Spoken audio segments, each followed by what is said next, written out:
Brasília, 1982. Uma cidade planejada do zero, construída para ser racional, ordenada, perfeita. Uma cidade onde tudo tinha lugar certo, exceto a alma humana. Foi nessa cidade que um jovem de 21 anos formou uma banda e começou a cantar sobre o que ninguém ao redor conseguia nomear: a solidão no meio da multidão, a liberdade que pesa, o amor que não resolve a angústia, a geração que lutou pela redemocratização e chegou do outro lado sem saber o que fazer com o que havia conquistado. Renato Russo não era um cantor de rock, era um filósofo que encontrou na música o único instrumento capaz de dizer o que os livros não conseguiam dizer sozinhos. Suas letras dialogam com Camus e o absurdo. Citava Sartre e o fardo da liberdade. Leu Fernando Pessoa e entendeu que o eu é uma ficção que a gente constrói dia a dia. Estudou o budismo e deixou o testemunho dessa busca em uma de suas composições mais serenas. Traçou um confronto de ideias com Proust ao cantar a dor e a beleza do tempo que nunca volta. E depois pegou tudo isso e colocou em melodias que uma geração inteira cantou sem perceber que estava fazendo filosofia. Bem-vindo ao arquivo. Existe uma versão de Renato Russo que o Brasil conhece de cor. O romântico de Monte Castelo. O poeta da geração que cresceu no fim da ditadura e sonhou com um Brasil diferente. Essa versão existe, mas é só a camada mais visível. Renato Manfredini Jr. nasceu no Rio de Janeiro em 1960 e cresceu em Brasília, uma cidade que ele amava e odiava com a mesma intensidade. Amava porque era estranha, diferente, construída sobre um cerrado que não pediu para ser interrompido. Odiava porque era artificial, planejada, uma ideia de cidade mais do que uma cidade de verdade. Essa tensão entre o ideal e o real nunca o abandonou. O sobrenome Russo não era de família. Era uma homenagem deliberada a 3 nomes que ele admirava profundamente: o filósofo Jean-Jacques Rousseau, o filósofo Bertrand Russell e o pintor Henri Rousseau. Ele não estava tentando ser famoso, estava tentando ser filosófico. Desde cedo leu com uma voracidade que assustava: filosofia, literatura, poesia, teologia, Fernando Pessoa, Jean-Paul Sartre, Nietzsche, Kierkegaard, a Bíblia, os pré-socráticos, Proust, textos budistas. Não como exercício intelectual, mas como busca desesperada por algo que fizesse sentido, porque Renato Russo era, acima de tudo, um homem que sofria de lucidez. Via o mundo com uma clareza que a maioria das pessoas passa a vida inteira evitando. Via a contradição, a hipocrisia, a distância entre o que as pessoas dizem e o que realmente fazem. E não conseguia fingir que não via. Essa incapacidade de fingir é o que faz um filósofo, e é o que fez a Legião Urbana. Para entender Renato Russo, você precisa entender Albert Camus.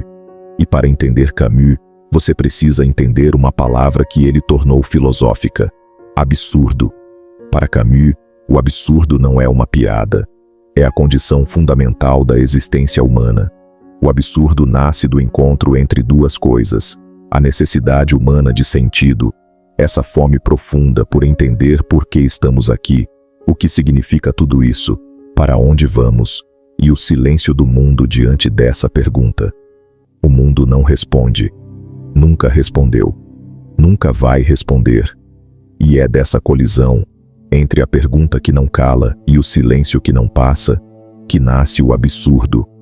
Camus dizia que há 3 respostas possíveis ao absurdo: o suicídio físico, desistir da vida porque ela não tem sentido. Camus rejeitava essa resposta. O suicídio filosófico, aceitar uma fé religiosa ou ideológica que preencha artificialmente o vazio. Camus também rejeitava essa. E a revolta, continuar vivendo plenamente, com intensidade, com paixão, mesmo sabendo que não há resposta. Abraçar o absurdo sem fugir dele. Renato Russo viveu essa tensão de forma muito concreta em sua composição mais emblemática.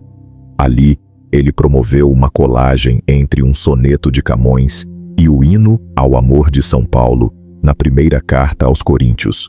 Um homem que não se considerava religioso, colocando um hino cristão numa música de rock. Isso não é contradição, é a aplicação prática da filosofia de Camus. O argumento é claro. O absurdo camusiano em forma de canção é a busca por sentido usando todas as ferramentas disponíveis: a poesia clássica, a teologia, a eletricidade do rock. Ele usou tudo isso porque a alternativa era o silêncio. E o silêncio, para Renato, era inaceitável. Mas Camus não era a única voz a ecoar nos corredores da mente de Renato. Havia outro filósofo francês que ilumina uma dimensão diferente, e talvez mais angustiante, da obra da Legião Urbana: Jean-Paul Sartre.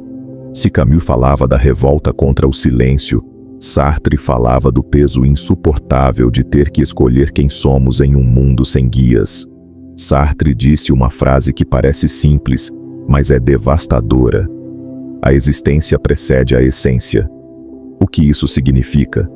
Significa que você não nasce com um propósito definido. Não há um plano divino, uma natureza humana fixa, um destino esperando por você. Você existe primeiro, e aí tem que descobrir, construir e escolher quem vai ser. Isso soa libertador. E é. Mas Sartre via o outro lado dessa moeda com clareza impiedosa. Se não há essência prévia, se não há propósito dado, se tudo é escolha, então você é completamente responsável pelo que se torna. Não há Deus para culpar, não há destino para invocar, não há sociedade que justifique completamente suas escolhas. Sartre chamava isso de condenados a ser livres. A geração de Renato Russo cresceu sob uma ditadura que tomava as decisões por todos, que dizia o que era permitido pensar, falar, cantar, vestir. E quando a redemocratização chegou, quando de repente havia liberdade, muitos não sabiam o que fazer com ela, porque liberdade sem preparo filosófico é angústia. Pais e filhos é o retrato dessa angústia. Inspirada pelo suicídio real de uma amiga, a música transcende o conflito geracional abstrato. Ela passa a ter o peso de quem escreve do lado de quem ficou, tentando entender o que falta, o que sobra e o que se constrói quando não há mapa. É a liberdade sartreana levada ao limite. Desordem e progresso. Renato citava a bandeira brasileira com ironia pesada. Se a ordem era a máscara da ditadura, a desordem era o preço da liberdade. Sartre estaria no público, tomando notas e reconhecendo, em cada verso, o abismo de quem descobriu que não tem outra escolha a não ser inventar a própria vida.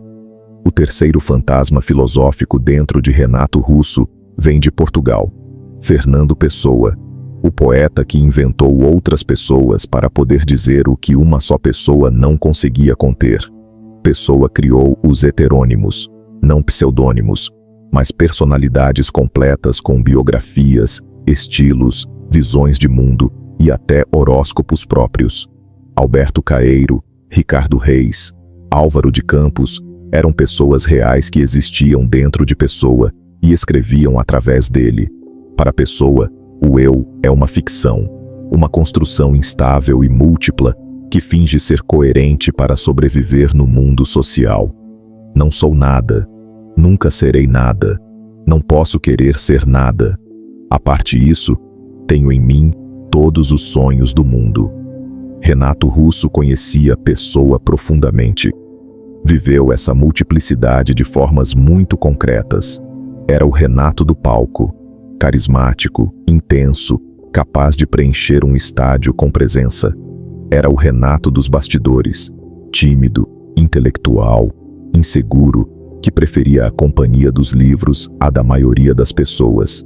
Era o Renato das letras, que escrevia sobre amor com uma delicadeza que contradizia a dureza do rock. Era o Renato da doença, que conviveu com o HIV, numa época em que isso era uma sentença de morte social, antes de ser física. Qual desses era o verdadeiro?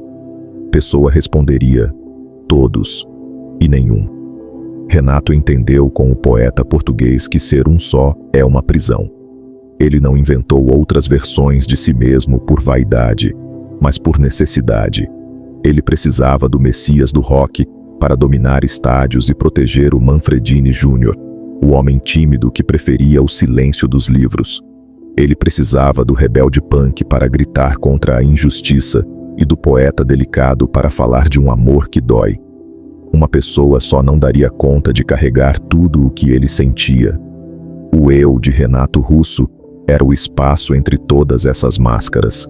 Ele viveu essa fragmentação como quem equilibra pratos no escuro, e talvez por isso sua voz ainda ressoe tanto, porque em cada música não ouvimos apenas um cantor, ouvimos as várias pessoas que ele precisou ser para conseguir suportar o peso de estar vivo. Há duas correntes que atravessam a obra de Renato Russo e que costumam passar despercebidas, não por serem invisíveis, mas porque o Brasil se acostumou a cantar os refrões como mantras, sem notar o peso das filosofias que os sustentam. A primeira é o budismo. Renato nunca escondeu que, quando o sol bater na janela do teu quarto, foi uma resposta direta à leitura de A Doutrina de Buda. E a prova está naquela frase que milhões de pessoas gritam em shows, mas poucos param para digerir. Tudo é dor, e toda dor vem do desejo de não sentirmos dor. Isso não é apenas uma rima bonita, é uma paráfrase rigorosa das 4 nobres verdades. A constatação de que a existência dói, e que a maior dor nasce justamente da nossa tentativa desesperada de fugir do sofrimento. Mas o budismo de Renato não era passivo, era uma urgência. O refrão, o caminho é um só, é um choque de realidade. Ele nos pergunta: quem roubou nossa coragem? Para Renato, o medo de sofrer é o que nos paralisa. A filosofia aqui não serve para nos acalmar, mas para nos colocar em movimento. O segundo registro é o de Marcel Proust. Se no budismo o Renato buscava o desapego do agora, em Tempo Perdido, ele trava um duelo com o maior mestre da memória na literatura.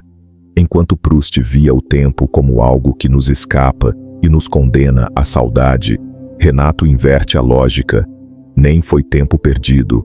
É uma resposta audaciosa. Ele reconhece que o tempo escoa, que somos tão jovens, mas se recusa a ser uma vítima da nostalgia. Para Renato, o passado não é algo que se perde, mas algo que nos edifica. O tempo só é perdido se você não se apropriar dele. Buda e Proust chegaram a lugares parecidos por caminhos opostos, um pelo desapego, o outro pela memória. Renato encontrou os dois no meio do caminho e acrescentou o que faltava a ambos: a urgência elétrica de quem sabe que, apesar de tudo, ainda há tempo.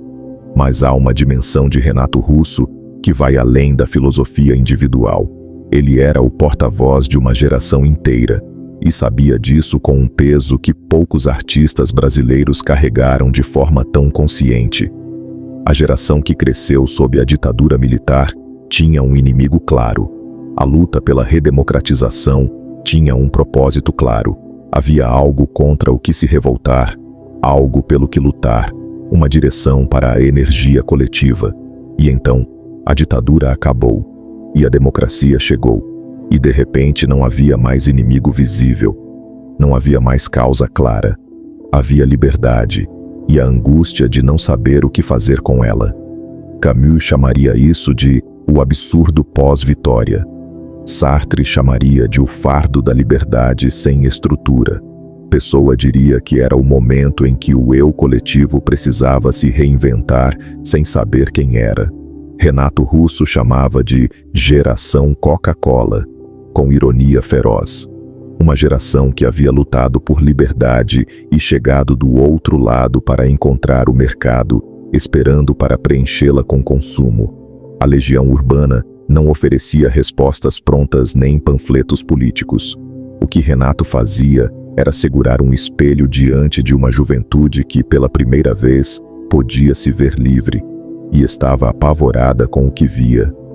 Ele não dava o mapa, ele apenas admitia, junto com todos nós, que estávamos perdidos. Renato Russo morreu em 1996. Tinha 36 anos. O HIV, que havia contraído anos antes numa época em que o preconceito em torno da doença era tão devastador quanto a doença em si, havia finalmente avançado além do que seu corpo conseguia suportar. Morreu num hospital em São Paulo, cercado por pessoas próximas. Mas havia uma solidão específica na vida de Renato Russo que nenhuma presença conseguia preencher. A solidão de quem pensa demais para se contentar com respostas simples. De quem sente demais para aceitar o anestesiamento que a maioria das pessoas escolhe. De quem vê demais para fingir que não viu. Camus diria que ele viveu a revolta. Sartre diria que ele aceitou o peso da liberdade. Pessoa reconheceria nele a beleza de ser muitos. E Proust diria que seu tempo não foi perdido, porque agora ele se tornou memória eterna. Renato Russo deixou as perguntas que não têm resposta e as verdades que custaram uma vida inteira. O arquivo continua aberto. Se você busca o que está além da superfície, inscreva-se. Na próxima semana, abrimos outra gaveta.